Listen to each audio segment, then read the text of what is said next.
Oke, yuk kita mulai. kurang 2 nih. Ya, sebelumnya selamat siang. Assalamualaikum warahmatullahi wabarakatuh. Waalaikumsalam warahmatullahi wabarakatuh.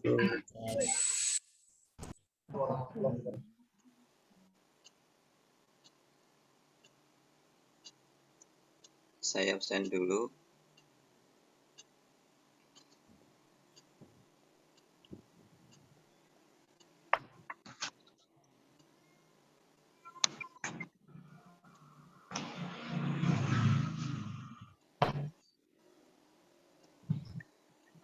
Rizka Navia.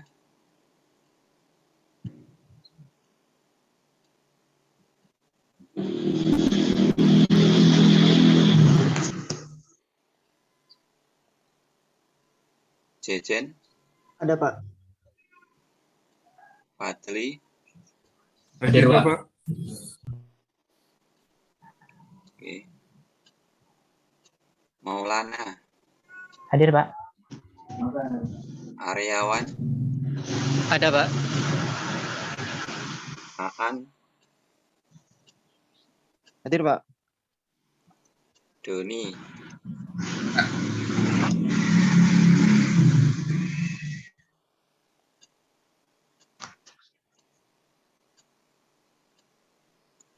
Made Agus.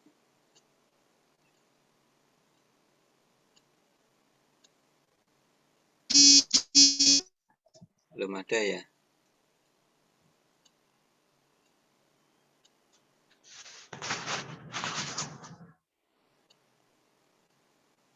Dwi Maulana. Siapa? Fitria Wahyu. Ada, Pak. Rohmat Santoso. Hadir, Pak. Kodrat. Hadir, Pak. Hadir, Pak. Irianto.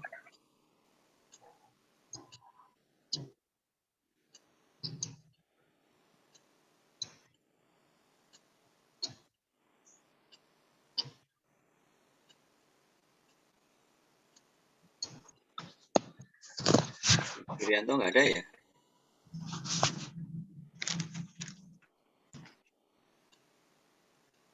Oke.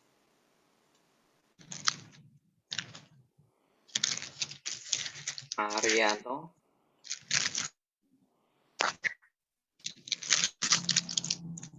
Piras. Hadir, Pak.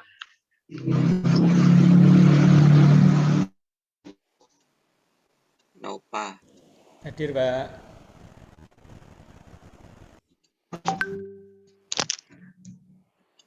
Aditya Rahman. Hadir, Pak.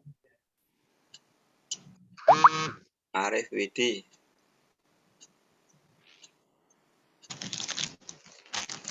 Hadir, Pak. Oke. Ada ya, Pak. Cuma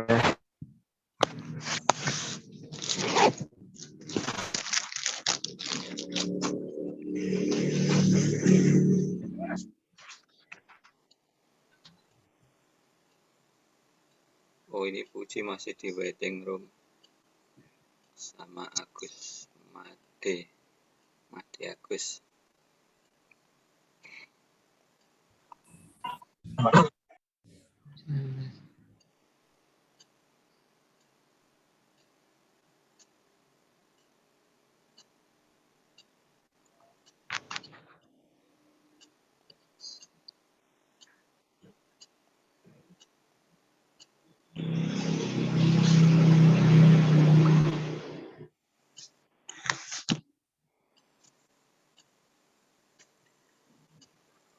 Ya, baik.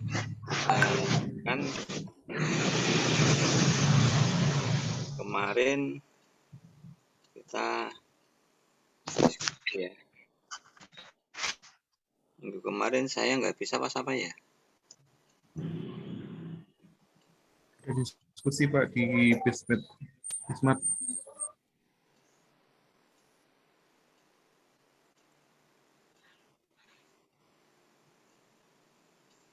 Jumat.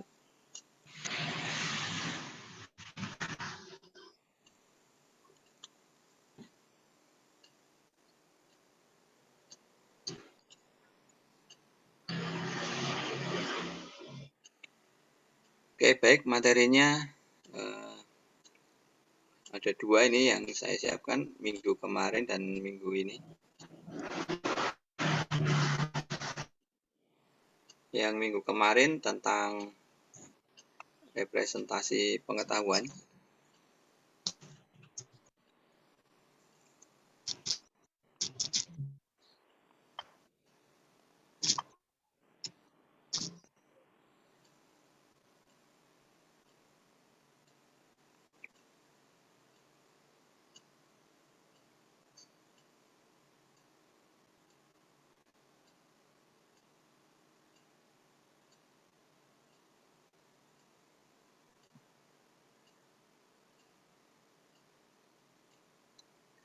Oke, sudah terlihat ya.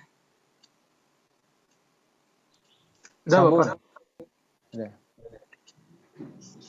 Ya, yang membedakan antara sistem cerdas dan sistem konvensional itu yang pertama, bahwa sistem cerdas ada bagian yang disebut dengan knowledge base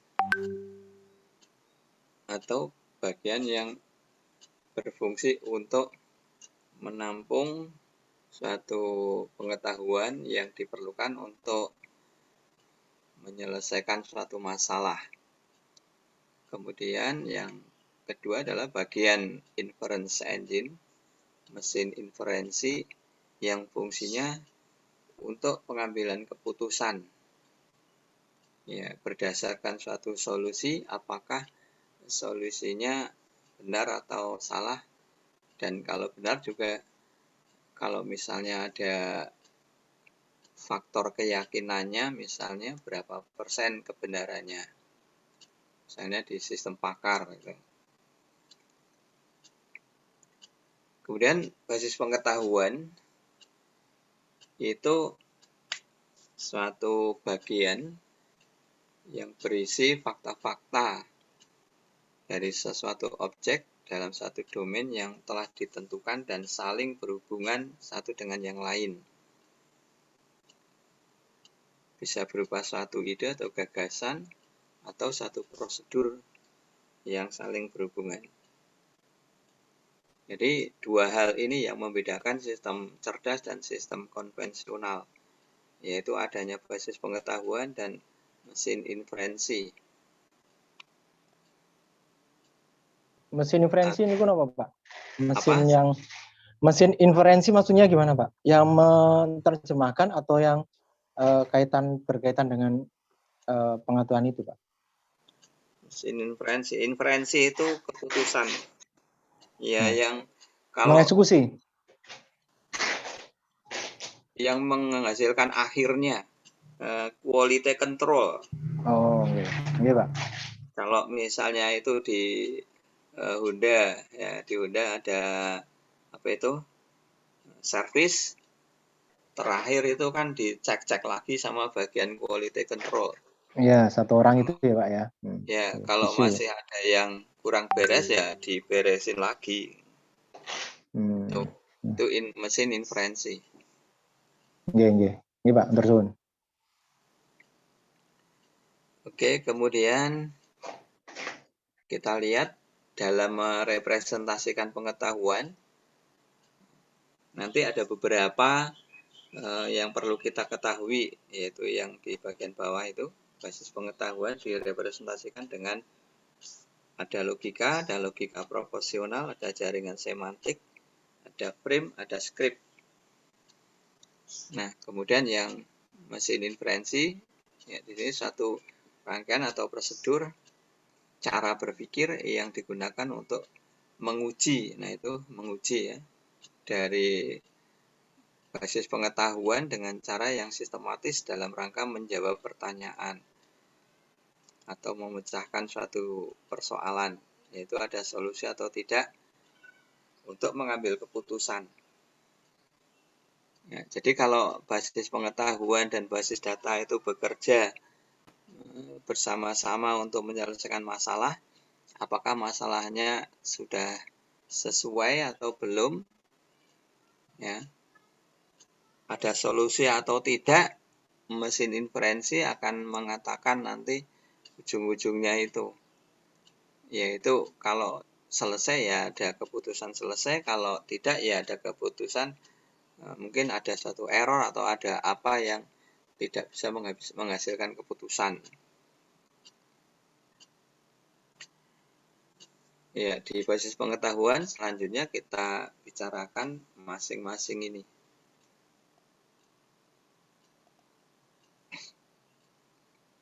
Yang pertama tentang logika. Ini basis pengetahuan yang tertua, yaitu satu serangkaian prosedur yang membantu proses penalaran. Yang Anda kalau misalnya menyelesaikan sesuatu pakai nalar, ya. Sehingga ini nggak nalar ini, itu artinya Anda menggunakan logika. Nah, yang kita pakai nanti tidak sekedar logika, masih ada yang lain. Ya, misalnya kalau ada suatu input, ya logikanya ada suatu output. Kalau ada premis-premis mayor ataupun minor, ya tentunya harus ada inferensinya. Kemudian kalau ada fakta-fakta, secara logika harus ada konklusinya. Jadi ini berpasangan input, output, premis, inferensi, fakta, konklusi. Yang pertama logika, berpikir logika. Ya, kalau di elektro ada logika, gerbang-gerbang logika. Sehingga kita mengenal ada AND, OR, NOT, XOR. Ya, itu membantu logika dan bilangannya tegas 0 dan 1, iya dan tidak. Ya, hanya digital. Kemudian dalam logika itu ada dua prosesnya, yaitu deduktif dan induktif. Yang deduktif ini proses penalaran yang dimulai dari berpikir umum kemudian menuju khusus. Contohnya ada premis mayor minor. Mayor, jika hujan turun saya tidak akan lari pagi. Minornya, pagi ini hujan turun, maka konklusinya saya tidak lari pagi supaya tetap sehat. Kalau lari pagi mungkin bisa pilek, masuk angin dan lain-lain. Dari umum ke khusus, sehingga ada statistik deduktif. Ya, statistik deduktif itu berpikir mulai dari yang umum kemudian menuju ke yang khusus. Ini banyak dipakai oleh bagian kriminalitas. Misalnya bagian kriminalitas itu yang sering terjadi kan sesuatu sudah terjadi baru diselidiki. Nah, sehingga di situ akan menemukan data, menemukan fakta dan sesuatu yang kemudian dikumpulkan, diolah. Nah, sehingga keputusannya kalau misalnya ini suatu kejadian apa, maka bagian kriminalitas itu akan mengatakan bahwa ini kalau datanya kayak gini, fakta-faktanya kayak gini, ini dilakukan oleh gerombolan X. Nah, itu kayak gitu.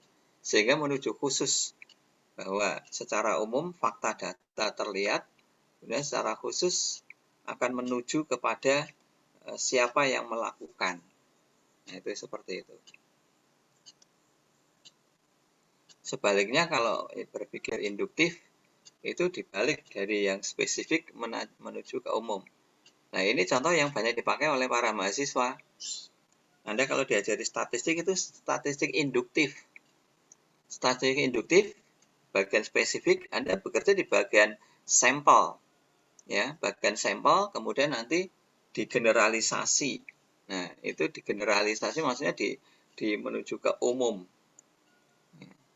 Itu kalau menggunakan statistik induktif. Kalau Anda menggunakan deskriptif ya enggak ada. Statistik induktif itu dipakai jika Anda bekerja dengan statistik yang ada persyaratan asumsinya.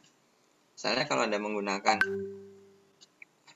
korelasi, ANAVA, ANACOVA itu kan mempersyaratkan normalitasnya, homogenitasnya, heterokedastisitasnya, linearitasnya itu harus memenuhi syarat. Kalau tidak, maka menuju ke statistik non-parametrik. Sehingga kalau non-parametrik tidak bisa digeneralisasi. Statistik deskriptif juga tidak bisa digeneralisasi. Karena datanya khusus, tidak bisa dibawa ke umum, karena tidak memenuhi syarat. Nah, contohnya itu tadi. Dan kalau di sini contohnya premis mayor, dioda rusak, penyebab alat elektronik rusak. Transistor rusak, penyebab alat elektronik rusak. Sehingga kesimpulannya, semikonduktor rusak, penyebab rusaknya alat elektronik. Nah, itu seperti itu. Kalau contoh yang lain ya misalnya kodrat membantu, misalnya kodrat membantu korban bencana banjir di daerah A. Kemudian kodrat juga membantu di daerah lain juga. Kesimpulannya apa? Membantu banjir, membantu bencana. Kesimpulannya Relawan. Dua-duanya ya, Pak. banjir dibantu kodrat, Pak. kesimpulannya kodrat adalah orang yang dermawan. Nah, gitu. Iya mau enggak? Amin. Relawan Pak, apa dermawan Pak? Ya, dermawan, amin. Asahyu ya. Itu berpikir induktif kayak gitu. Induktif ya. Kalau misalnya ada itu cewek mengatakan semua laki-laki brengsek, itu apa? Berpikir induktif apa deduktif? Deduktif itu Pak. Dia berpikir general, diumumkan kan tidak semua laki-laki Pak. Tidak semua Itu laki-laki keputusannya, ya. makanya keputusannya kayak gitu. Deduktif itu. Iya Pak. Ya, itu kan general Pak. Ya kan untuk general berpikir positif apa dari iya ya. Oh iya. Berarti kebalikannya deduktif ya. Induktif ya Pak ya. Lah ya wong ketemu dengan pacarnya mung siji tok terus digeneralisasi semua laki-laki brengsek kayak gitu. Ora adil no. Banyak Iya.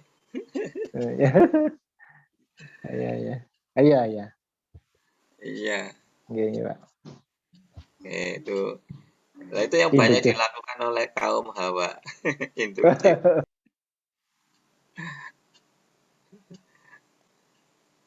Oke, selanjutnya logika proporsional. Suatu proses penalaran yang menggunakan logika silogisme. Silogisme yaitu ada not, and, or, XOR. Ya, N misalnya di sini A, mobil saya warna hitam, B, mesin mobil warna hitam 6 silinder. C, mobil saya warna hitam dan 6 silinder. D, A, N, B. Nah, sehingga D ya seperti C itu. Mobil warna hitam dan 6 silinder. 6 silinder. Ya, kalau N itu kan harus dua-duanya. Ya. Kemudian paralel. OR. Ya, kalau OR salah satu. Kalian mahasiswa berusia 18 tahun, itu A. Kemudian B, lulus PTUNY. Kalau C, A or B berarti kalau ada mahasiswa yang 18 tahun tapi bukan lulusan UNY, ya hasilnya tetap benar. Iya kan? Ya, Pak.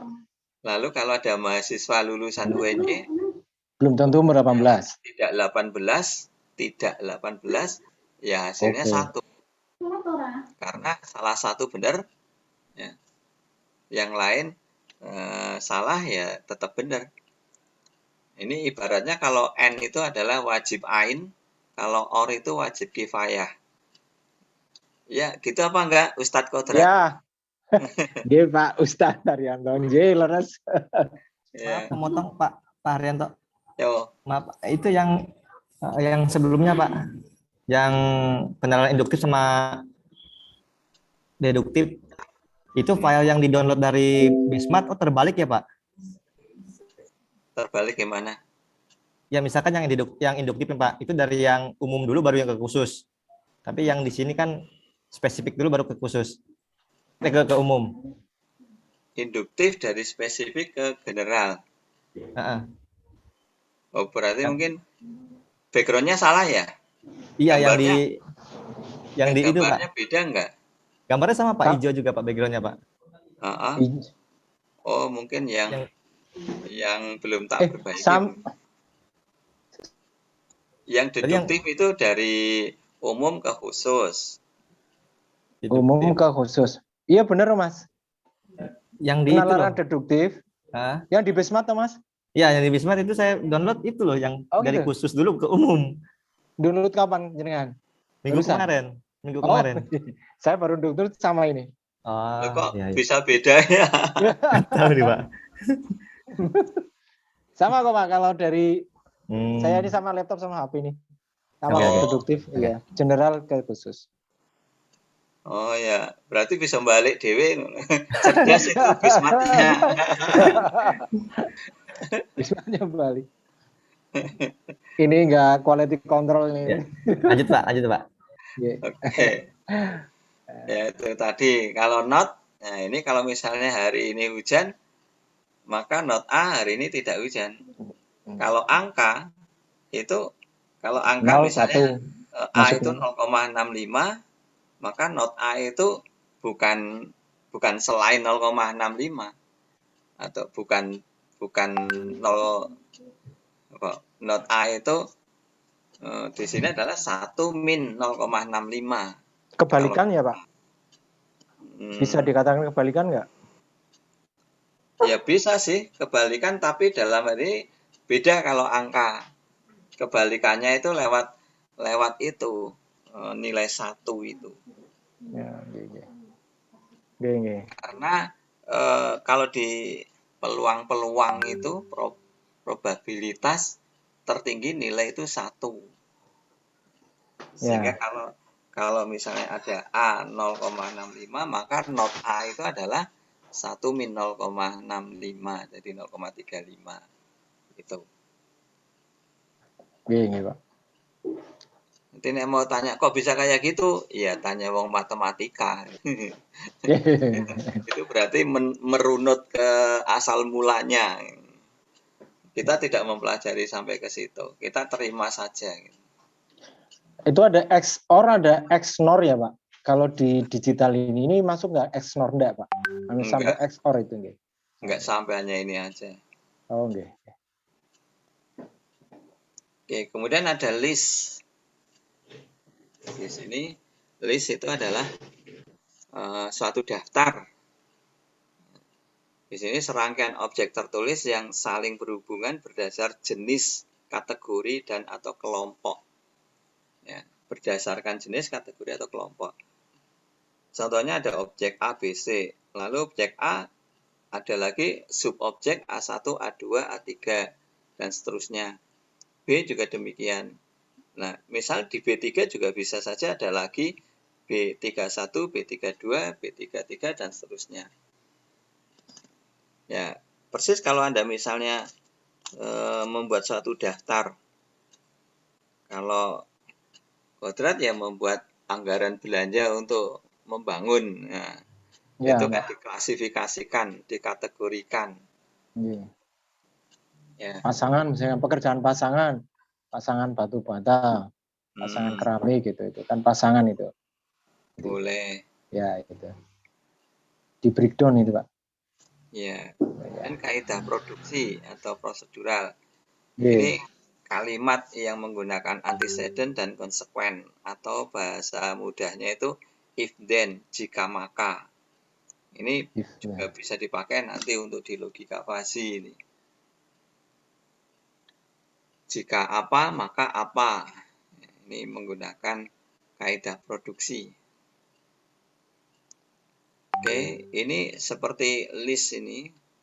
Tapi di sini yang membedakan adalah hierarki.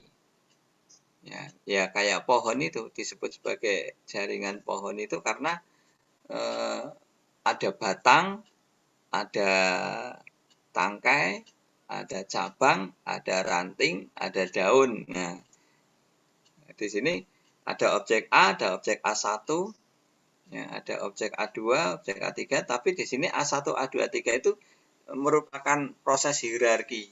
Ini banyak dipakai untuk misalnya di struktur organisasi. Nah, itu hierarki, itu bukan list. Ya, jadi dibedakan di situ. Nah, kepala sekolah, di sini wakasek, wakasek, wakasek. Itu kan hierarki itu. Ya, bahwa Ya, Pak. wakasek itu membantu kepala sekolah. Kalau yang di list tadi pengertiannya bukan seperti itu. Jadi sekedar daftar saja. Ya. Masuk apa ya Pak? Komando gitu ya Pak? Garis komando ya? Kalau Iya. hierarki ya, hampir segitu ini. Betul. Kemudian yang lain lagi adalah jaringan semantik. Nah, ini gambaran pengetahuan secara grafis. Kemudian yang menunjukkan hubungan antar berbagai objek. Contohnya di sini ada si Polan, ini orang, dia hobinya golf, kemudian dia seorang dosen komputer di UNY. Kemudian si Polan juga punya mobil mereknya Mercedes, buatan Jerman, ya, warnanya silver. Ya, ini jaringan semantik seperti ini. Ini beda lagi dengan list dan tree itu tadi. Itu. Hierarki beda ya Pak? Ya, kalau yang tree itu kan tadi hierarki, kalau list itu daftar yang dihubungkan berdasarkan jenis, kategori, dan lain. Kalau ini kan tidak ada jenis, kategori kan nggak ada, tapi berdasarkan objeknya yang dimiliki dia apa. Nanti ini bisa digunakan untuk yang menggambarkan pengetahuan secara kayak ini, bisa kayak mind mapping itu contohnya.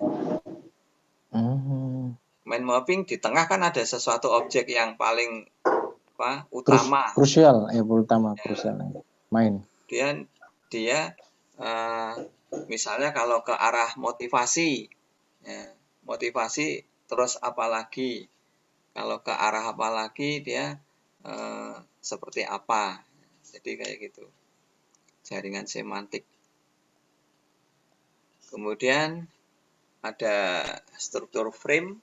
Ini kumpulan objek rinci tertentu yang didasarkan pada karakteristik dan atributnya. Ya, seperti komputer, ada slot prosesor, ada slot memori, ada slot I/O. Frame ini dipakai untuk itu. Kalau membuat film frame itu, ya, yang nanti gambar filmnya itu dibingkai di frame. Jadi di situ jelas slotnya, kumpulan, misalnya frame apa, frame A itu terdiri dari frame 1, 2, 3, 4, 5. Lalu frame B tentang apa, itu terdiri dari ini gitu. Nah, ini kayak juga misalnya mau membuat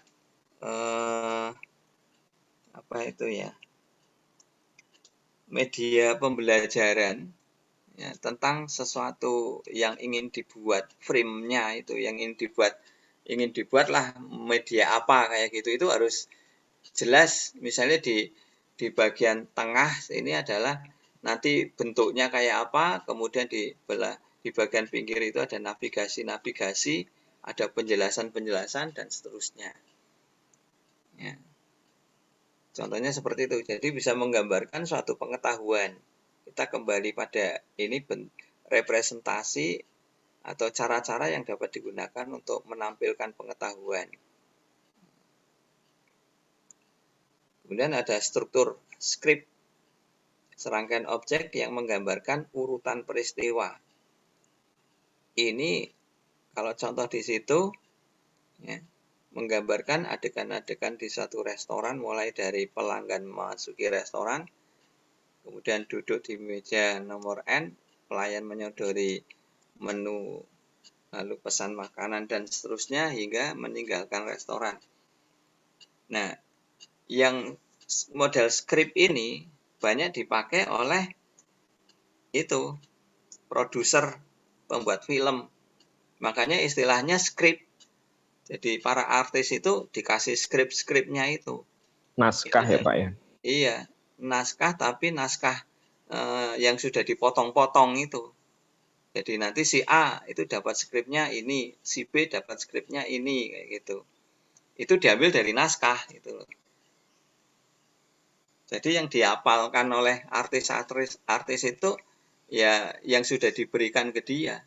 Sehingga nanti dia mempelajari. Nah, mempelajari pengetahuannya dia akan berperan sebagai apa gitu. Nah, itu skrip. Nah, itu beberapa cara-cara untuk merepresentasikan pengetahuan. Nah, ada komentar di sini? Kaitan dengan yang frame, Pak. Struktur frame itu berarti kalau hilang satu frame itu jadi katakanlah rusak itu enggak, Pak, di pengetahuan itu ya? Iya, pengetahuannya jadi kurang lengkap. Okay. Gitu. Artinya harus mesti lengkap gitu, beda. Kalau skrip kan mungkin bisa tetap jalan pengetahuan itu, tetapi kalau frame itu harus lengkap gitu, Pak. Iya. Iya. Kalau skrip kan juga masih bisa diinovasi oleh itu Artisnya. oleh artisnya. Biasanya kalau artis yang sudah apa itu Baik ya, pinter sudah ya, jam terbangnya tinggi, ya. kawakan istilahnya. Iya. Nah itu mungkin dikasih skrip sedikit aja dia udah langsung bisa mencerna. Berinovasi. Nah, iya. Itu kalau bintang yang kayak gitu harganya mahal kayak gitu. Ya. Kalau yang masih amatiran itu kan dari caranya ngomong dan tingkah lakunya kan terlihat masih kaku. Ya. Ya. Oke. Tuh. Ya. Ada lagi komentar? Izin Pak. Berarti frame itu kayak itu ya Pak. Shoot kameranya ya Pak. Kayak misalnya zoom in, zoom out seperti itu ya Pak. Frame itu kayak film yang itu, kayak film yang dulu kan ada dua film. Film yang kayak sekarang ini dan film yang hanya gambar-gambar saja. Kayak video,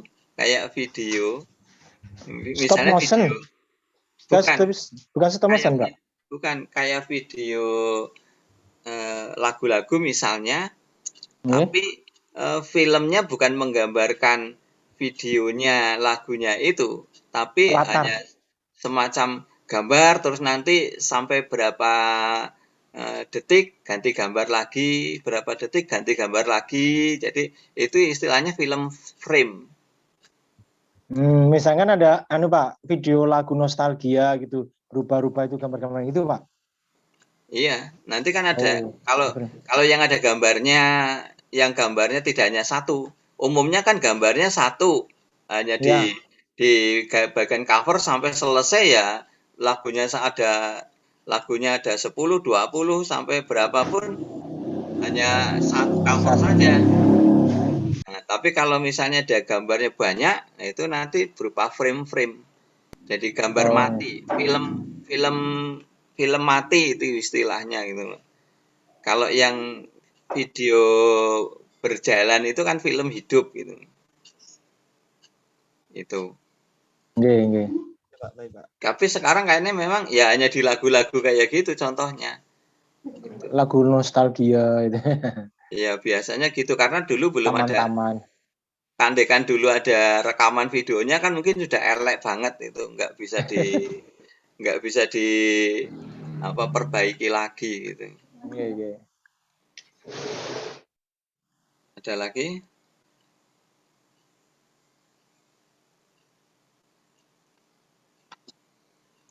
Kalau nggak ada, ini mungkin yang belum saya kirimkan. Yang berikutnya.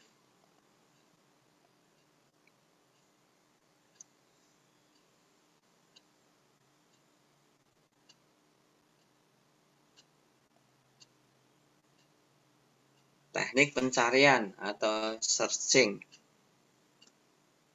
Ya, bahwa dalam AI itu dalam proses penyelesaian masalah itu juga ada bagian yang bekerjanya itu seperti ini. Jadi menyelesaikan masalah. Dalam menyelesaikan masalah dia mencari solusinya tentunya. Nah, di AI itu ada dua cara untuk proses searching, yaitu yang pertama adalah pencarian buta atau blind search, kemudian yang kedua adalah pencarian terbimbing atau heuristic search. Yang banyak dipakai yang heuristic search. Itu solusi dengan cara terbimbing. Nah, padahal ada, kalau yang blind itu yang tidak terbimbing, yaitu unsupervised.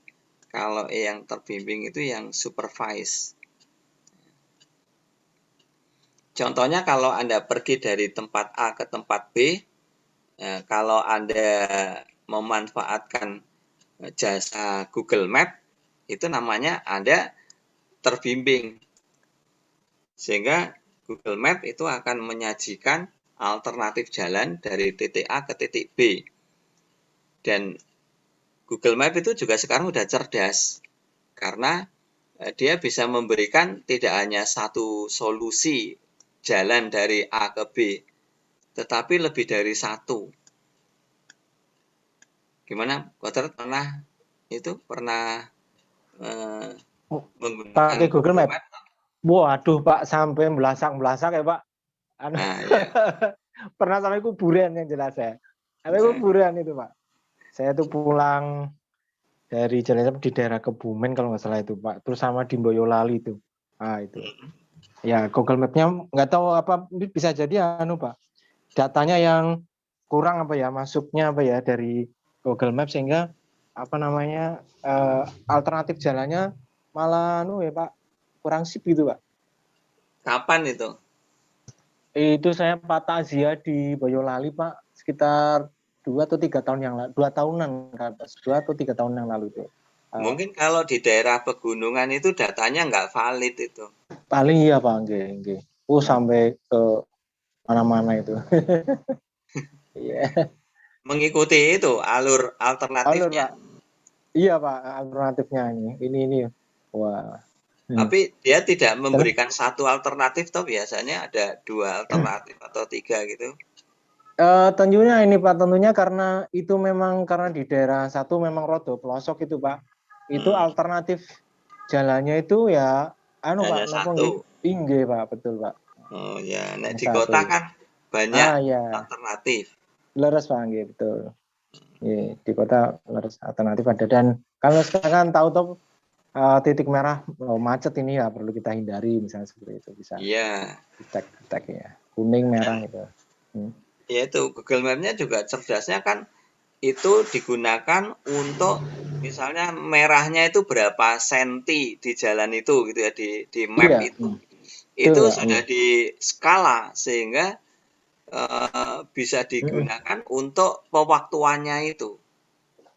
Ya, betul. Nah, jarak tempuhnya jadi sekian gitu ya. Betul. Dan itu juga real time dengan kecepatan yang kita lakukan itu. Sehingga kalau misalnya kita kecepatannya normal 60 km per jam, ya dia ngitungnya akan per itu. Sehingga kurang berapa menit lagi kayak gitu. Tapi kalau kita kemudian memperlambat, ya nanti waktunya juga jadi lebih lama. Tapi ada Pak enggak? Tapi ada Pak beberapa kasus. Misalnya saya nyetir kita pasang Google Map mau tujuan titik A. Nah itu nanti pas mau belok dan sebagainya itu apa saya yang kebanteran apa itu sok telat itu loh Pak. Kalau kita pakai speak itu ada suaranya itu soundnya itu itu misalnya belok kiri gitu, nah itu udah 14-an terus mundur gitu. Nggak tahu apa saya yang kecepatan atau sana yang lambat atau sinyalnya yang kurang sip gitu, nggak tahu ini. Ada beberapa Pak sering itu. Itu alatnya yang kurang memorina. Ya mungkin Pak. Saya kira itu. HP ini Mas. Apa? Iya, HP ini kurang jos ya Mas. HP-nya. Eh, Memorinya perlu di-upgrade. betul. Iya, Iya. wong saya nggak pernah tuh kasus kayak gitu. Saya malah biasanya 100 meter aja bilang dia 100 meter lagi belok kiri. Padahal ya memang masih 100 meter. Gitu. Oh gitu ya. Oh. Kadang mungkin karena yang balap itu Pak, mungkin saya juga. Pembalap. Ya, Ya Pak. ya itu. Jadi kalau yang unsupervised itu ya tidak menggunakan bantuan apapun, hanya intuitif insting saja. Iya. Sehingga kalau kesasar ya balik. Ternyata jalan masuk kuburan gitu. Iya. Balik. Lewat jembatan sempit itu. Iya. Atau jalan buntu masuk rumah. Iya Pak. Lucu itu kalau di apa Google itu kan apa beberapa misalkan di apa namanya di Facebook dan sebagainya kan pernah nggak disesatkan oleh Google Map Pak? Banyak banget itu Pak. Banyak itu kasus-kasus itu. Ada itu Pak, temuan-temuan. Iya. Banyak Pak. Mungkin kalau di itu ya ke pelosok-pelosok, kalau di kota mestinya Iya tidak Pak. sih. Iya. Okay. Karena nanti begini, cerdasnya lagi itu kalau terbimbing pakai Google Map itu manakala kita keluar dari jalur yang ditentukan Google Map, maka Google itu akan diam dulu. Google diam, terus kemudian nanti dia akan segera untuk mencari melanjutkan jalannya itu. Itu cerdasnya kan di situ itu. Mencari alternatif itu ya. Iya, jadi dia terus langsung cun gitu loh. Iya Pak. Itu. Betul. Kalau Anda misalnya jadi penumpangnya, itu kan, loh kok lewat sini? Ini mau kemana? Malah tanya-tanya gitu ya. Nah, Google karena dia lihatnya dari atas, jadi langsung kelihatan. Gitu. Iya. Kan dia dari satelit, jadi langsung kelihatan, oh ini lewat sini. Oh berarti nanti dia jalurnya lewat yang ini, kayak gitu. Betul Pak, betul. Dulu kalau Google Map-nya belum cerdas, itu kalau kita keluar dari jalur yang ditentukan, nah itu akan pesannya misalnya gini, Anda keluar dari jalur, tolong kembali lagi ke jalur yang semula kayak gitu. Itu dilakukan berulang-ulang nanti ngomong kayak gitu. Itu dulu. Jangan ngeyel gitu ya. Iya, ya yang ngeyel kan kita enggak mengikuti Google-nya kayak gitu. Iya, betul Pak dulu itu. Nek programnya dibuat yang macam-macam mungkin bisa ngonek-ngonek kayak. Kamu Anda gimana sih? Tahu kok ngeyel kayak gitu. Iya. Anda tersesat itu. Ya, itu supervised dan unsupervised. Ya, atau pencarian blind buta atau terbimbing. Nah, untuk suatu performa dari pencarian itu ada 4 hal yang kriteria untuk kriteria untuk menentukan baik tidaknya, yaitu dari completeness-nya, time kompleksitas, dan space complexity serta optimality-nya ini. Jadi kalau dari suatu completeness itu mampu enggak kalau misalnya tidak komplit tapi dia bisa menyelesaikan. Kemudian kalau dari time complexity, kompleksitas waktunya, apakah dia mampu tetap untuk yang tercepat gitu. Tercepat.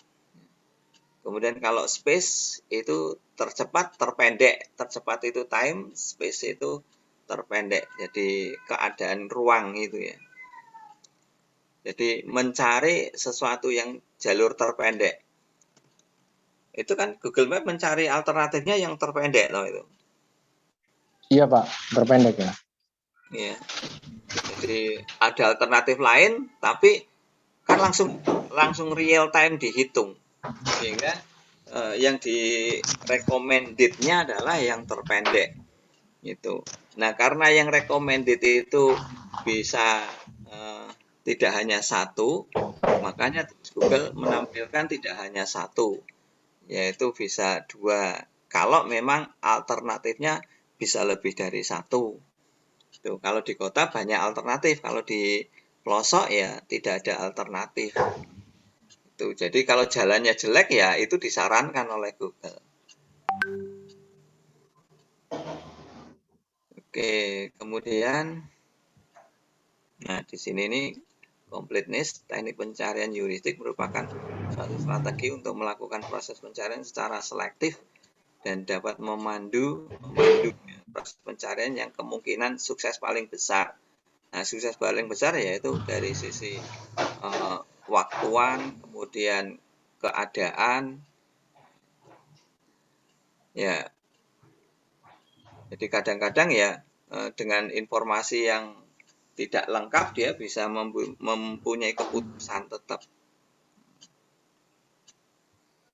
Oke, kemudian ini macam-macamnya untuk yang fungsi heuristik di sini bahwa ada read and test, ada hill climbing yaitu simple dan steepest ascent hill climbing, kemudian ada best first search, ada algoritma A, ada simulated annealing. Kita lihat ya, pada generate and test algoritmanya ada tiga langkah. Yang pertama, generate itu bangkitkan sebuah solusi. Ya, jadi kalau ada suatu masalah, maka berpikir, lalu dibangkitkan solusi yang mungkin. Ya, solusi yang mungkin. Kemudian dari solusi itu kita dites. Dites apakah solusi itu solutif. Ya, apakah bisa diterima sesuai dengan kriteria yang diberikan. Nah, lalu ketiga, jika solusi sudah ditemukan, jika sudah ya, maka selesai. Tapi jika belum diselesaikan, maka kembali ke langkah 1, yaitu bangkitkan kembali. Ya, bangkitkan kembali solusi yang mungkin. Nah, untuk yang ini yang sering digunakan untuk contoh itu kasus petani sayuran, kambing, dan serigala. Ya, ini kasusnya itu saya gambarkan.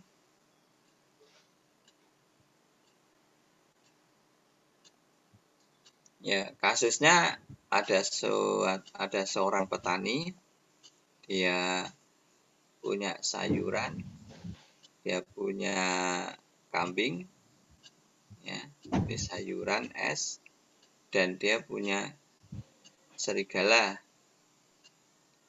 Lalu Pak Tani ini mau ke pasar mau jual sayuran, kambing, dan serigala, ya, yaitu di pasar sini.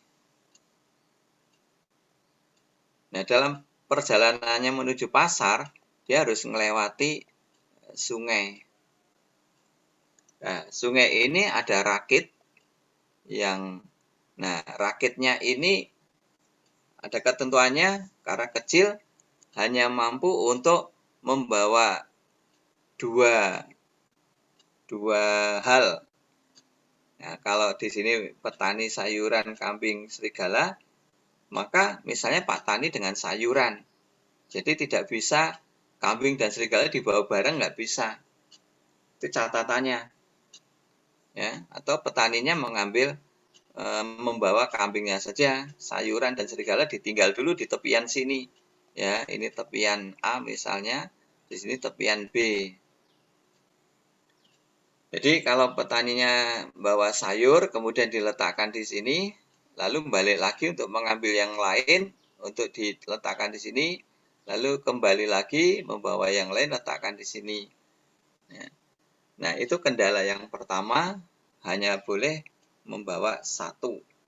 Kendala yang kedua, bahwa dalam hal ini yang perlu diperhatikan adalah ya, kambing itu makan sayuran, serigala itu makan kambing. Sehingga bagaimana solusinya supaya Pak Tani selamat membawa ketiganya ini dari A ke B, ya, lalu dibawa ke pasar. Nah, ini bagaimana solusinya? Ya, misalnya kan kalau kita tadi membawa sayuran dulu, ya, ke tempat B, maka di sini kambing dan serigala ditinggal. Nah, karena kambing dan serigala ditinggal, maka serigala jadi bisa makan kambing. Ya. Serigala dulu, Pak. Nah, kalau misalnya bawa serigala dulu, ya, Itu kedua taruh sayur. sini, Nah, setelah itu sayur, baru kambing, Pak. sayur terus kambing. Nah, itu kan digambarkan bagaimana itu kan kalau ini sebagai manusia kita bisa langsung mikir seperti itu. Ya, Nah, pikiran kita yang kayak gitu itu diberikan kepada komputer, mesin komputer. ada mesin. Nggih. Ya. Makanya itu bangkitkan solusi, kemudian diuji apakah dimakan apa tidak. Nah, itu kalau tidak, oke, berarti solusi. Selesai. Ya, selesai untuk yang pertama, kan masih ada kambing sama serigala. Sehingga bangkitkan lagi, kan artinya belum selesai total. Itu. Ya. Kalau misalnya bawa kambing, taruh setelah sayur bawa kambing taruh sini. Kambingnya ditinggal nanti makan sayuran. Ya. Itu sehingga bagaimana supaya tetap aman semuanya. Nah, itu tadi kita memberitahunya itu kayak gitu, sehingga beberapa alternatif yang mungkin itu yang tetap diberikan adalah yang solutif itu. Bagaimana bisa tetap ketemu solutifnya. Oke ya, ini contoh yang kasus petani sayuran dan kambing. Kok ada yang bolak-balik ke pental kok.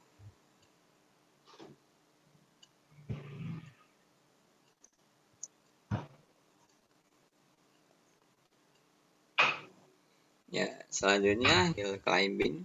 Metode ini berbeda dengan generate and test, yaitu terletak pada umpan balik prosedur pengujian yang dilakukan untuk membantu menentukan solusi yang bisa langsung dihilangkan dalam ruang pencarian.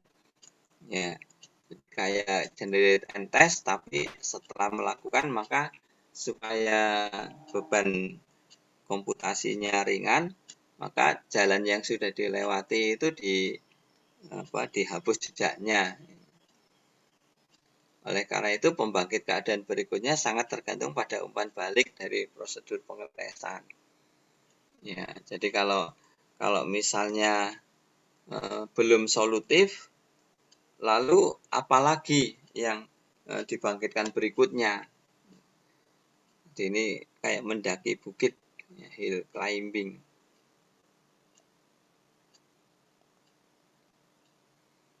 Kemudian kalau best first search ini memiliki simpul baru yang memiliki biaya terkecil dari input dari simpul-simpul pada level dalam yang dibangkitkan. Nah, ini gambarannya misalnya seperti ini tadi, yang kita mau dari titik A ke titik Z. Lalu di sini ada jalan-jalan. Nah, di sini ada beberapa alternatif. Alternatif 1 lewat B, D, lalu E. Alternatif 2 lewat C, kemudian E. Lalu di sini bareng, kemudian di sini ada 2 alternatif, malah 1, 2, 3, 4. Nah, yang mana? Kalau milih yang ke sini, ya, ini kan 4 tambah 1, 5. Kemudian kalau ke sini 2. Kalau ke sini 8 tambah 4, 12. Kalau lewat sini 7, kalau lewat sini 8. Nah, ini kan kalau hanya berdasarkan angka, maka tentu saja akan memilih yang terpendek. Sehingga kedua ini. Ya. Kalau udah kedua tidak ada yang lain, sehingga ke-6 terus ke Z. Ya. Tidak ke-4 karena 4 lebih besar dari 2. Tidak ke-6, ke-6 balik ya. Tidak ke-8 karena 8 lebih besar dari 2. Tidak ke-4, ya. Ini. Kalau ke-4 ya nanti buntu. Atau ke sini FI juga buntu. Tuh. Itu Itu kalau BMS. G langsung ke Z bisa toh, Pak? Gimana? Kalau G langsung ke Z itu bisa toh nih, Pak? Ya bisa. Bisa saja. Lebih pendek daripada ke H dulu gitu ya. Ya makanya ada dua alternatif ini. Oke. Yaitu ada D ke Z atau G ke H dan Z. Ke Z. Best. Ya, kalau tidak ada algoritmanya mengatakan pilih yang tidak yang lebih kecil atau apa, kan bisa saja nanti ke-4 bukan solusi, balik lagi. Lalu ke-8 bukan solusi, balik lagi. Itu kan berarti yang tadi pencarian tidak terbimbing, pencarian blind. Sehingga yaitu resikonya balik kayak gitu. Yang repot kalau ke daerah ya, kalau pakai mobilnya gede lagi. Nggak ada belokan. Nah, kalau kesasar itu nggak ada yang iso nggo atret, wah piye? Mundur. Apa yo kudu mundur 8 km. Ini mundur 8 km loh. Iya. Oh. Nggak ada jalannya pas banget, nggak ada yang bisa untuk atret. Kayak di bulak itu. Wah, itu ya wis halangan. Masuk sini loh kok kuburan. Buntu ya berarti. Lah ya balik itu. Iya. Ya. Sehingga di sini buat sebuah stack. Lalu inisialisasi node titik itu. Kemudian ke akarnya sebagai node pertama. Lalu bila node pertama tidak sama dengan goal, maka dihapus juga dan diganti dengan anak-anaknya. Lalu mengikuti lagi yang dibangkitkan itu. Ya, bila mode pertama tidak sama goal, ya ulangi lagi. Kemudian jika sudah sama dengan goalnya, cari solusi dengan cara menelusuri jalur dan goal ke node akar. Ya, jadi seperti itu. Kemudian ya nanti saya kasih kasus. Ini referensinya. Sekarang saya kasih kasusnya.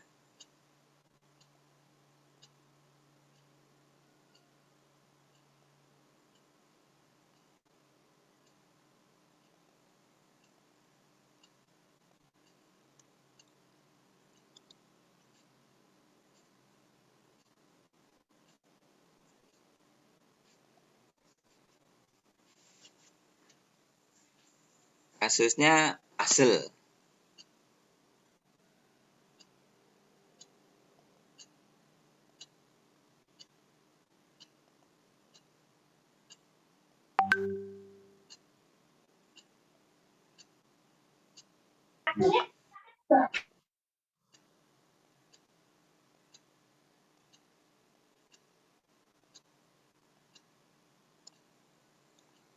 Ya, ini kondisi awal start.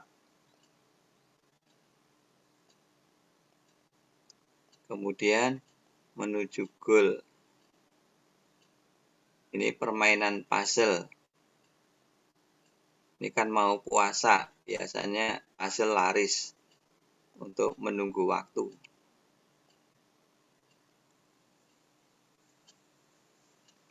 Ya, ini ada angka-angka. 8, 1, 2, 3, 4, 7, 6, 5. Oh, bukan. Ini bintang sini. Kemudian 5 di sini. Bintang itu yang kosong.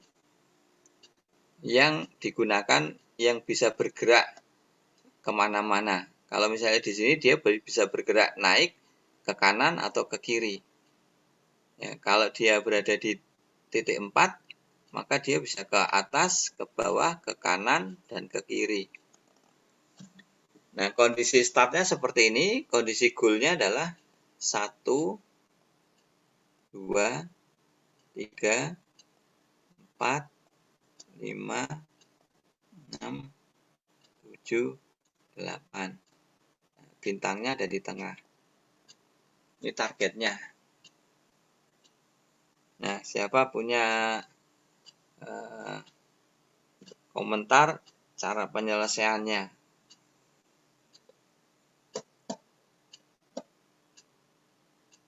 Itu bintangnya maksudnya yang geser itu Pak? Iya. Bintangnya digeser-geser ya. Ya ini otomatis, ini kan puzzle. Kalau misalnya ke kiri, ya berarti nanti 6 pasti menempati bintang.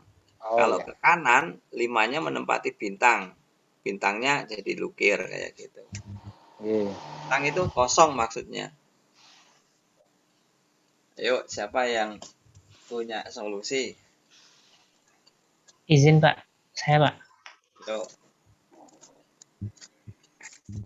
Jadi awalnya kan bagian bawah itu 6, terus bintang 5. Itu 6-nya geser ke kanan. 6 geser ke kanan. Bintangnya. Iya, bintangnya geser ke kiri. Setelah itu kan bintangnya jadi di kiri. Terus posisi di bawahnya jadi 6, 5. Habis itu bintangnya geser lagi ke atas, Pak. Jadi 7-nya di bawah. Habis itu ke atas lagi.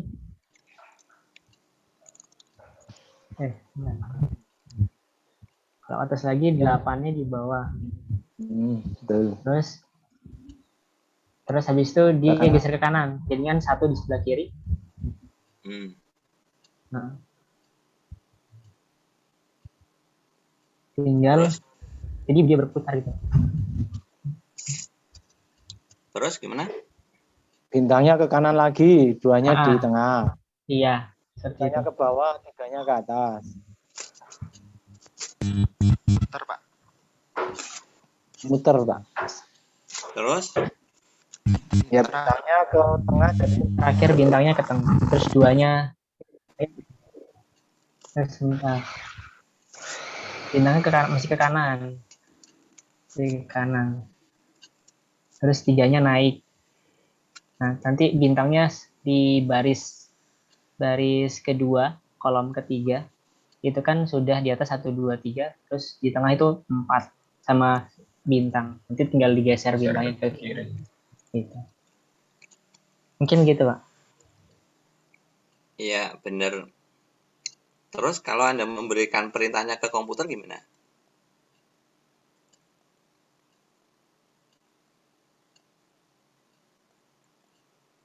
Ini karena Anda kan cerdas, manusia. Kalau komputer kan cerdasnya diberitahu. Gimana caranya? Algoritmanya.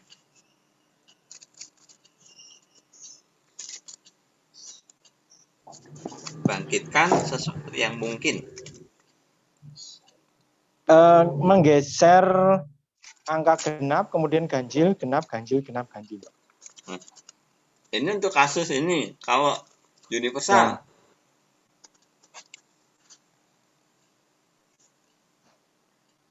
Maksud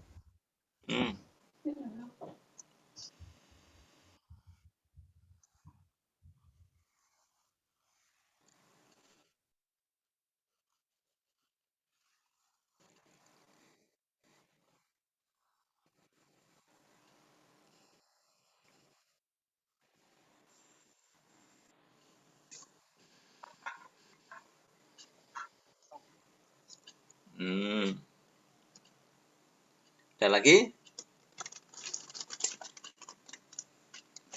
Jadi kita membuat langkah umum yang itu bisa berlaku untuk semua kondisi awal. Semua kondisi angka awal. Langkahnya sama.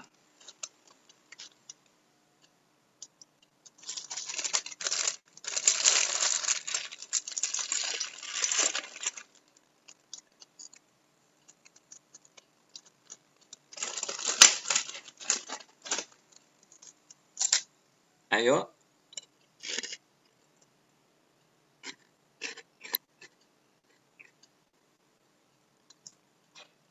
Itu maksudnya diterjemahkan gitu Pak? Langkahnya diterjemahkan atau si ininya apa nih puzzle-nya itu atau bagaimana? Digunakan untuk semua aplikasi gitu. Semua angka, format angka yang ada di sini dengan langkah yang sama untuk mencapai ini.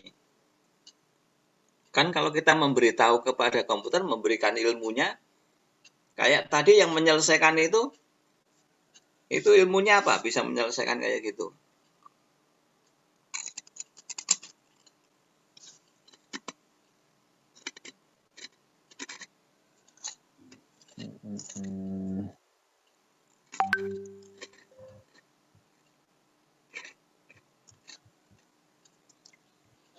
Cerdas kan program, software. Kita memberikan program kepada komputer. Nah, programnya bagaimana untuk menyelesaikan ini? Tapi yang universal, jadi tidak khusus untuk angka 8, 1, 2, 3, 4, 7. Itu tidak hanya untuk itu, tapi untuk semua angka, konfigurasi angka.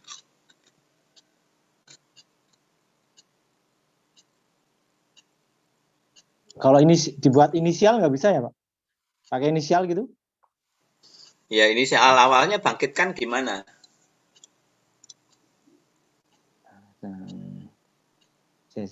Perintahnya urutkan Pak misalnya. Bisa nggak? Urutkan. Iya, urutkan. Nah, tapi 8-nya nggak urut ya. Geser Pak urut. Geser urut. nilai. Urut ternyata. Melingkar tapi urutnya. 1, 2, 3, 4, 5, 6, 7, 8. Dan satu lagi catatan, bintangnya itu nggak boleh mundur, jadi harus maju terus.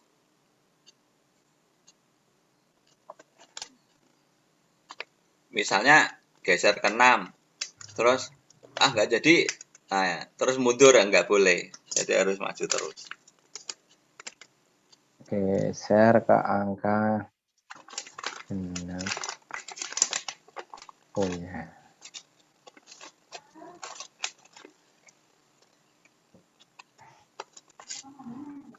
Geser memutar kotak searah jarum jam.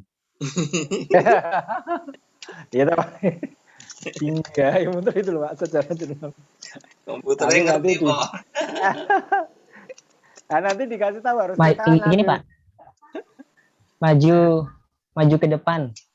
Jika tidak bisa maju ke depan, belok kanan.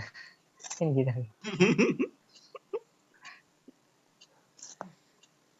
Atau geser angka genap kemudian angka ganjil, bisa nggak Pak? Maju. itu pas kebetulan angkanya ganjil genap. Oh iya sih, iya. Nah kalau acak ya. Apa ya?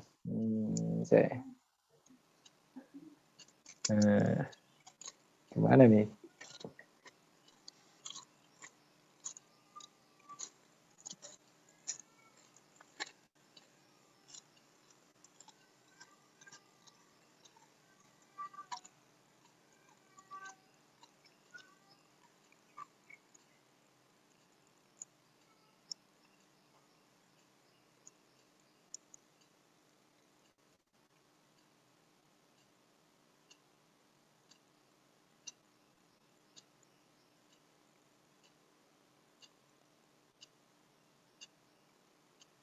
Yang lain bagaimana?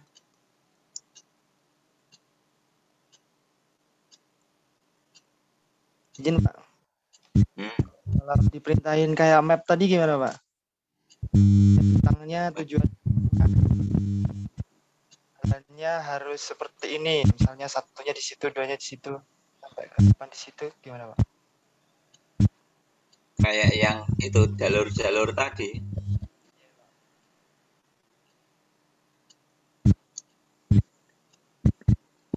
Dia harus Masih kurang tepat. Izin Pak, boleh menjawab. Gimana? Dari awal start ini kalau saya kira gini, mungkin dari bintang yang gambar bintang ini di awal itu dia diposisikan yang jadi 6. Nah, kalau udah 6 bintang itu harus ke angka 7. Bentar, pertanyaan saya. Bukan. Datar. Bentar dulu, pertanyaan saya ya. Kenapa geser ke 6? Siap. Kalau kenapa nggak ke 4 Sebentar, atau Pak. ke 5? Sebentar. Karena kan bintang harus maju tadi, berarti dia maju ke angka yang sesudah dia misalkan 4 harus udah itu 4 ke 5 atau ke Nah, ya. Kan bisa saja toh, ke 4, ke 5, ke 6 kan bisa saja. Betul. Kenapa harus ke 6?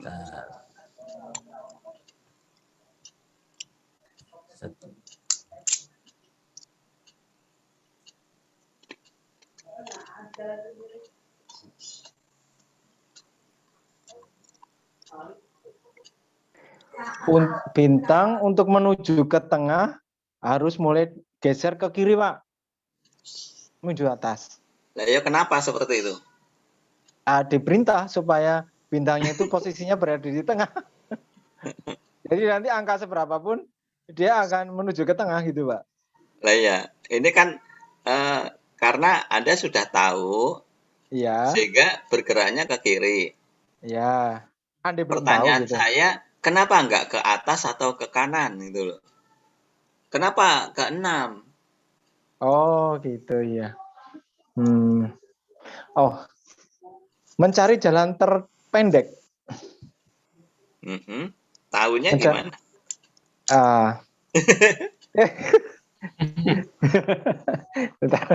Kalau berdasarkan referensi goalnya gimana Pak? Iya. Maksudnya itu kan referensi goalnya kan 6-nya udah posisi goalnya nih. Dari startnya kan dia tinggal geser ke kanan gitu aja. Gimana Pak? Untuk kasus lain mungkin nggak bisa juga.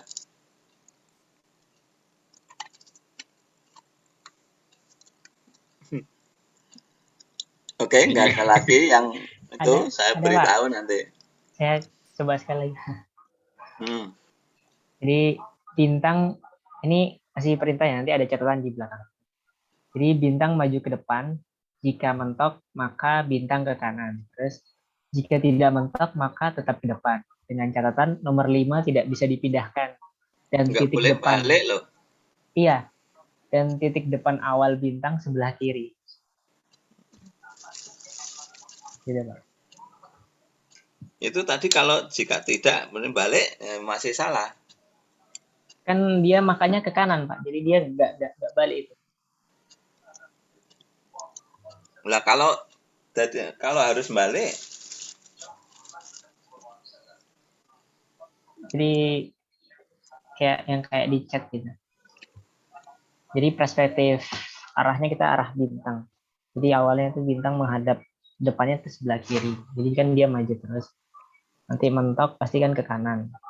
Nah, jadi depan lagi terus ke depan. Nah, ya ini jika makanya ini itu yang nggak bisa ini, karena kalau mentok bukan jalurnya kan dia akan balik. Nah, itu yang nggak boleh gitu loh.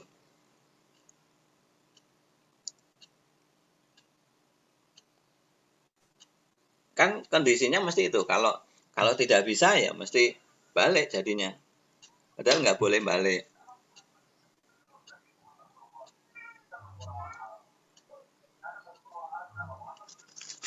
Nyerah. Nyerah. Mungkin yang lain. Yang cewek oh diem aja.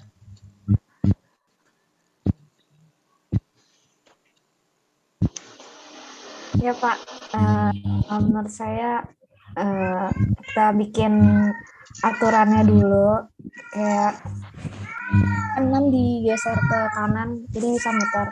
Itu kalau baris pertama, kolom pertama kita bikin aturan biar harus 1 dan baris kedua, kolom kedua itu harus 2. Jadi pas 6-nya itu geser ke kanan, terus 1-nya ke 1, 2, 3 jadi ngurut. Itu nggak Pak? Ya, untuk kasus yang ini bisa, tapi kasus angka yang lain harapannya kan langkah yang dilakukan harus universal, bisa berlaku untuk semua kondisi awal. Oke, nggak tahu. Saya mencoba Pak.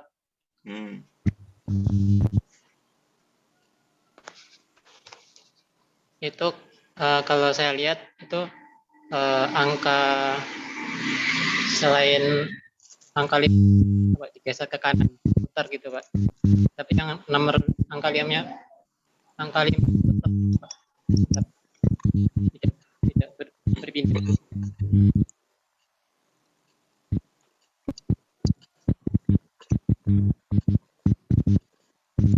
Gangguan suara. Oke, saya beritahu aja.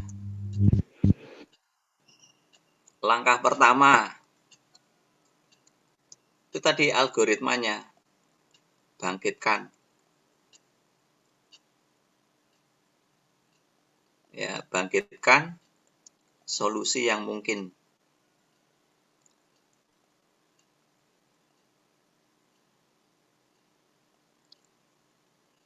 Contohnya, bintang ada di sini. Solusi yang mungkin adalah dia ke kiri, dia ke kanan, ke atas, dia ke kanan. Kita buat di sini, berdasar langkah 1 ini kita buat. Sehingga saya nggak pakai tabel, tapi langsung angka saja. 8, 1, 2.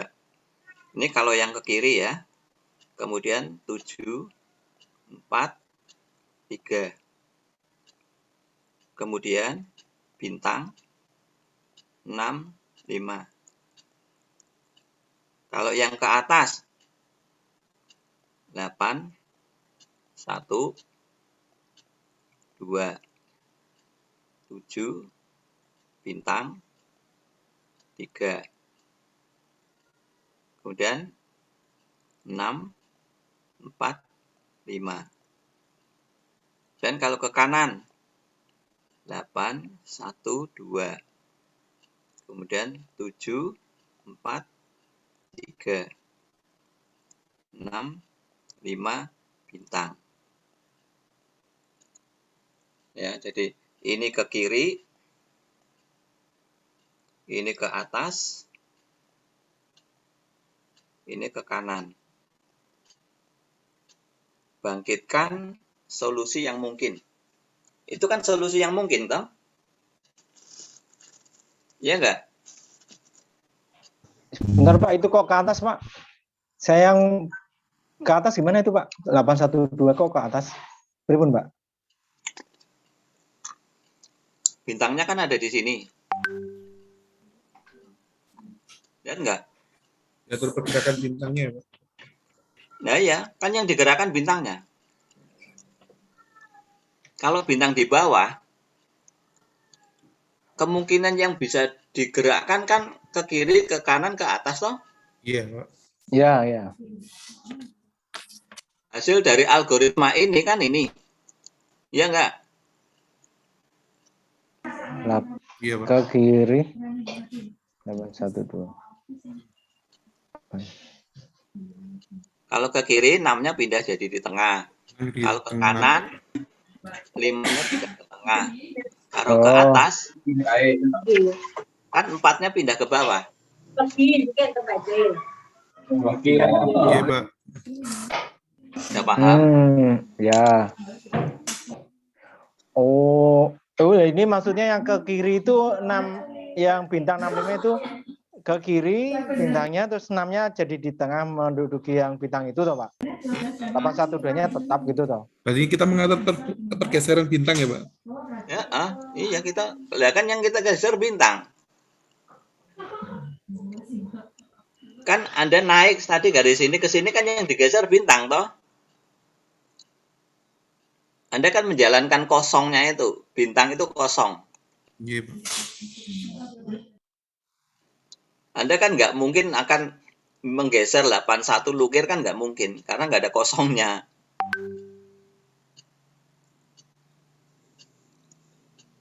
Oke, ini langkah 1. Langkah 2 apa? Langkah 2, tadi sudah ada pancingan cocokkan hasilnya ini dengan goalnya. Berapa jumlah posisi dari angka yang tidak cocok pada tempatnya. Hitung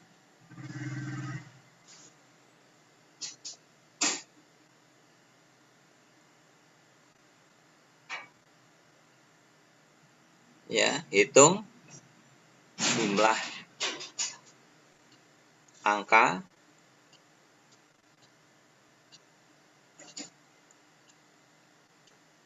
yang tidak cocok pada tempatnya.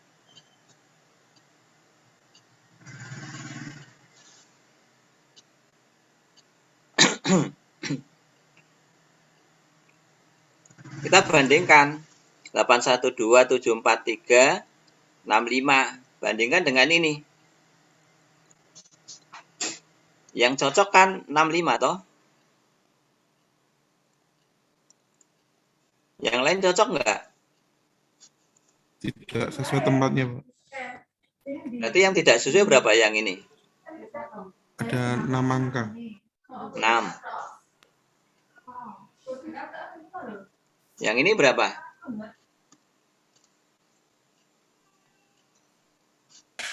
Itu ada 8 angka.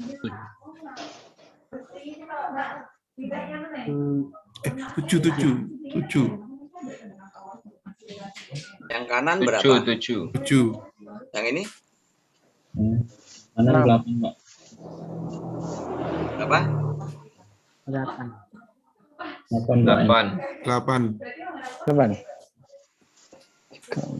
Ya, jadi langkah kedua, hitung yang tidak cocok. Kalau sudah ini terus apa? Anda sudah mulai mikir nih. Yang langkah ketiga apa? Ini hasilnya 6, 7, 8. Langkah ketiga apa? Ayo. Dari hitung atau bukan, Pak? Iya, ambil keputusan. Keputusan. Apa bunyinya? Pilih yang paling sedikit. Ya, itu keputusannya kan. Solusi yang mungkin toh. Sehingga di sini solusi yang mungkin adalah pilih yang terkecil.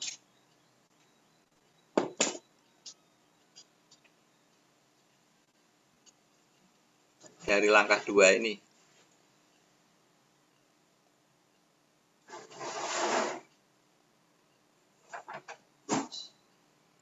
Oleh sebab itulah kemudian Anda milih yang ke kiri. Nah, itu tadi pertanyaan saya. Sehingga algoritma ini, Anda untuk angka sembarang angka ini, itu berlaku. Anda rubah angkanya nggak masalah. langkahnya tetap sama. Ya, sehingga pilih yang terkecil. Setelah itu langkah keempat apa? Jika belum solusi, Ulangi lagi. ya kembali ke 1. Sehingga sekarang posisi Anda ada di 6 ini. Maksudnya yang ke kiri itu. Ya. Sehingga kalau ada di yang kiri, ada berapa kemungkinan solusinya? Kalau kita sudah ada di sini, berapa kemungkinan solusinya untuk langkah ke 1 ini? 2 nih, atas sama kanan berarti ya. Atas sama kanan. Kanan boleh nggak? Mundur, Pak. Atas 2. Kanan nggak boleh, karena berarti mundur naik ke kanan, balik. Ke kiri, ke atas. Ke kiri, ke atas. Itu yang pertama tuh Pak, yang ada tulisan 6 di atas itu Pak, ke kiri. Ya, sekarang kita posisi udah di sini, bukan yang ini lagi. Kita udah di sini. Oh, oke. Kan nggak boleh mundur toh? Iya, nggak boleh. Sehingga kita hanya bisa ke atas. Iya nggak? Aturan awal ya tadi ya Pak ya berarti. Iya, persyaratan. Sehingga yang terjadi 8, 1, 2, kemudian bintang 4, 3, 7, 6, 5. Iya. Langkah kedua hitung. Hitung jumlah yang tidak cocok. Jadi berapa? 1, 2, 3, 4. Iya kan? Iya enggak? 5, 6, 7 kan sudah cocok. Ya, 5 angka yang nggak cocok loh. 8, 1, 2, 4, 3. Ya, berarti kan ini yang tidak cocok. 1, 2, 3, 4, 5. 5 nggak cocok ya. Karena hanya ada satu kemungkinan ini tadi. Maka berarti ya selanjutnya langkah ke yang 3. Nah, langkah yang ketiga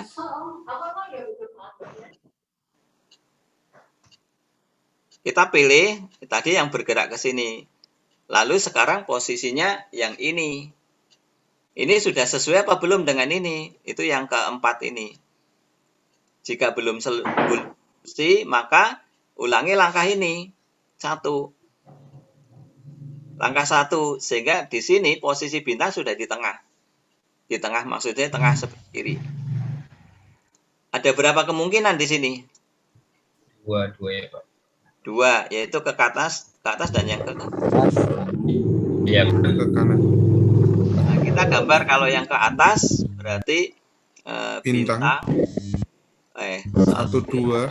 Bintang 1, 2. Kemudian di sini 8, 4, 3. 3. Lalu di sini 7, 6, 5. 6, 5. Ini kalau ke atas.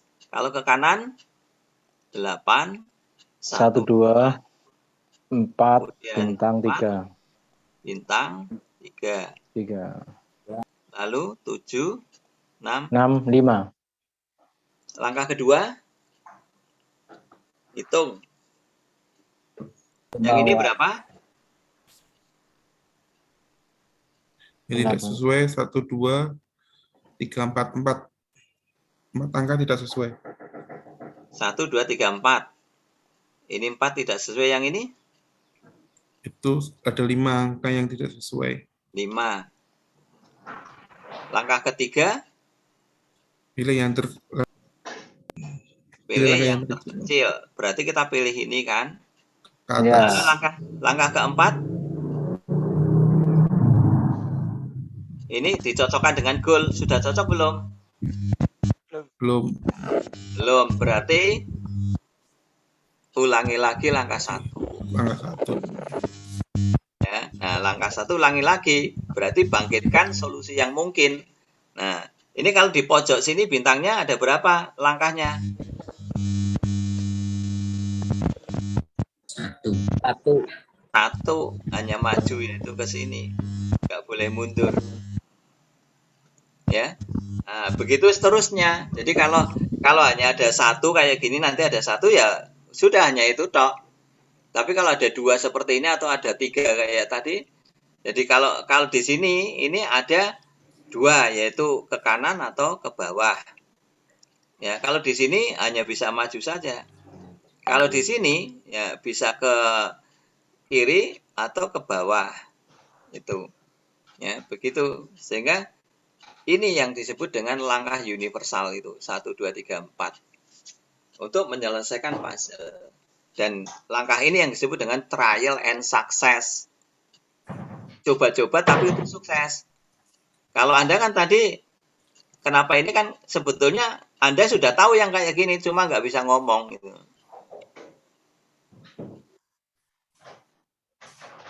Dan Anda sudah punya ilmunya. Ya, kenapa seperti ini? Karena Anda sudah tahu goalnya kayak gini, membuat angka urut. Nah, itu ilmunya berarti ilmu urutkan angka itu.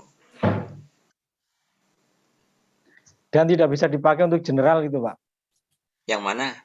Ya maksudnya kayak tadi loh, pertama tadi kan tahu yang metode itu. tidak Iya, tidak karena, algoritma ini. Iya, kan nggak bisa menerjemahkan itu loh 1 sampai 4 itu masalahnya. Gitu. Nah. Ya, karena belum tahu ilmunya. Betul, Pak. Pak, saya itu yang kedua gimana toh Pak? Saya mohon maaf, yang kedua itu hitung yang apa tuh Pak tadi? Yang tidak cocok gimana Pak maksudnya Pak? Jumlah angka tidak sesuai dengan goal. Tidak sesuai dengan goal. Dengan posisi di goal-nya itu. Ya, kita kasih solusi berarti referensinya ke goal terus Pak berarti. Iya. Nah iya kan kalau misalnya Anda tadi berjalan dari A ke B itu kan Anda selalu mesti ini mau ke B. Terus nanti kalau misalnya bingung, ini kok kayak menjauh ke B, jadi selalu ke goalnya itu. Kalau Anda mau pulang dari tempat yang jauh yang tidak tahu arah, kan Anda saya mau pulang, tapi ini kok jalannya kemana arahnya, bingung malah menjauh. Itu yang unsupervised atau yang blind, buta. Tapi kalau Anda lewat bantuan Google Map, ya kalau di gunung-gunung kan mungkin sinyalnya ora ono, ya wis memasrahkan pada insting. Kalau memasrahkan pada insting pakai ilmu pramuka. Pakai ilmu pramuka misalnya lihat matahari. Sekarang jam berapa? Yang repot kalau ini jam-jam matahari di atas, bingung ini arah kemana kayak gitu ya, bayangannya sama itu. Kalau sudah jam 3 kayak gitu nek sore misalnya kita udah tahu matahari di barat, saya tadi ke arah ini letaknya misalnya ada di barat dari kota asal, berarti saya harus mengikuti bayangan saya, jadi harus selalu ke timur kayak gitu ya, nanti ketemu jalan utama. Itu blind search, jadi tapi tetap menggunakan ilmunya yang sudah dimiliki. Itu contoh gambaran konkretnya kayak gitu. Tapi kalau Anda nggak pernah ikut pramuka, terus Anda pengetahuannya mau pakai apa? Kalau di Jogja lihat Merapi Pak, Merapi berarti utara Pak. Oh iya, nek kelihatan. Nek mendung ora ketok. Mendung ora ada matahari. Nah, coba kalau mendung nggak ada matahari, bayangan nggak ketok, ini arah kemana? Ya, bingung juga kan. Tapi kalau pramuka masih punya. Kalau pramuka, tahu nggak apa coba? Kompas. Arah daun Pak mungkin. Apa? Dari pohon. Kompas. Pohon. Ya, betul. Dari pohon. Pohon itu nanti dilihat yang banyak lumutnya itu yang di arah sebelah mana dari pohon itu. Itu salah satu ilmunya pramuka di situ. Atau kalau Anda ketemu sungai, nah, kalau di daerah selatan, sungai itu mengalirnya ke selatan. Kalau di daerah utara, sungai itu mengalirnya ke utara. Kalau di Pulau Jawa.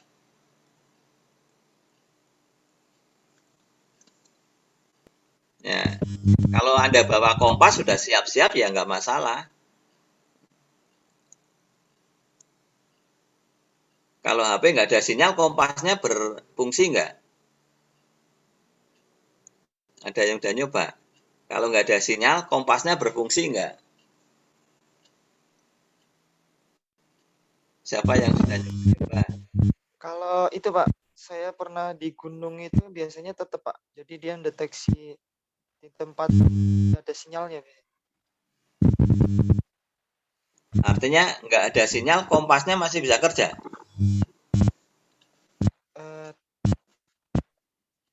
Tidak, tapi di terakhir tempatnya. Kerja nggak? Enggak, Pak. Kan kompas itu dasarnya sinyal, toh. Kalau nggak ada sinyal, ya kompasnya nggak bisa kerja.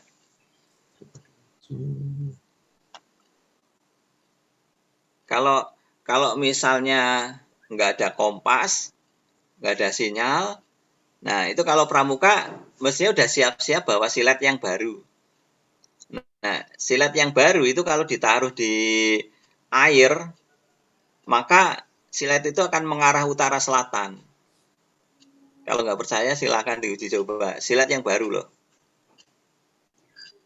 Sama ini Pak, kalau pramuka melihatnya Pak, lumut di pohon Pak. Nah, yaitu tadi yang pertama itu. Oh, yang pertama itu ya. Sama Pak.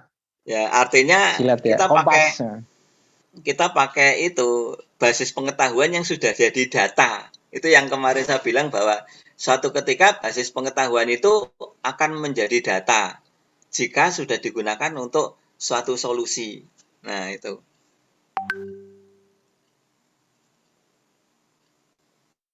Tapi kalau Anda pramuka nggak pernah ikut, terus logikanya itu juga sudah nggak bisa jalan, panik, ya sudah kesesat, itu nggak bisa pulang itu. Jalan kemana-mana. Paniknya itu Pak, yang mari repot. Karena panik jadi logika nggak main toh. Iya Pak. Nalarnya nggak bisa kerja.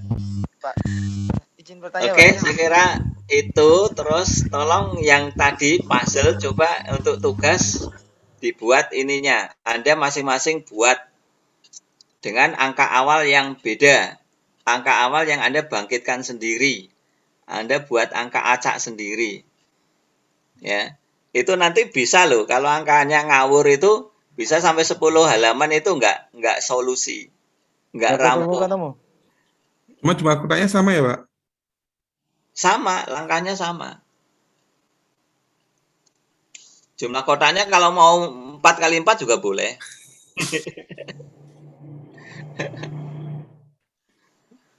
Pak, izin bertanya boleh, Pak? Ya.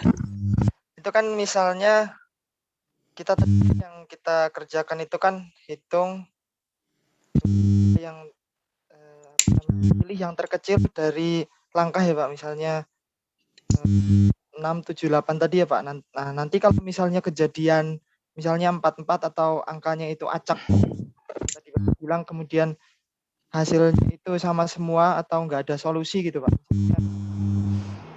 Kalau sama semua ya itu komputer akan menggunakan insting, dicoba satu-satu itu.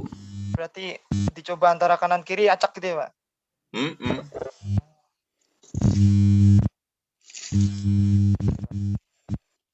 Karena memungkinkan nanti jumlah yang tidak sama ininya. Banyaknya sama, bisa itu.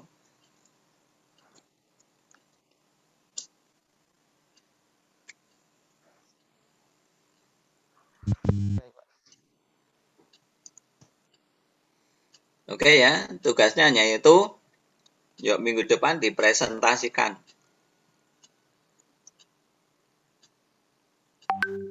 Oke, Pak. Dicoba besok, Pak. Iya, Pak.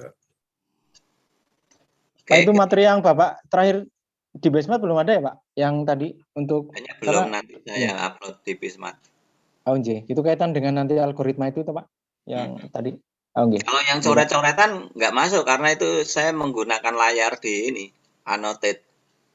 Oh iya. Belum di screenshot ya? Masih ada nggak, Pak? Itu hilang.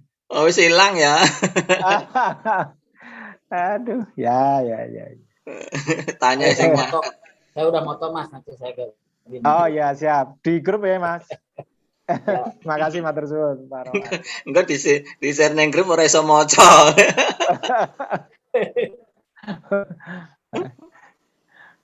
Pak Baik, kita hari sampai Ya. sini. Selamat Iya. sore. Assalamualaikum warahmatullahi wabarakatuh. Waalaikumsalam warahmatullahi wabarakatuh. Matur suwun.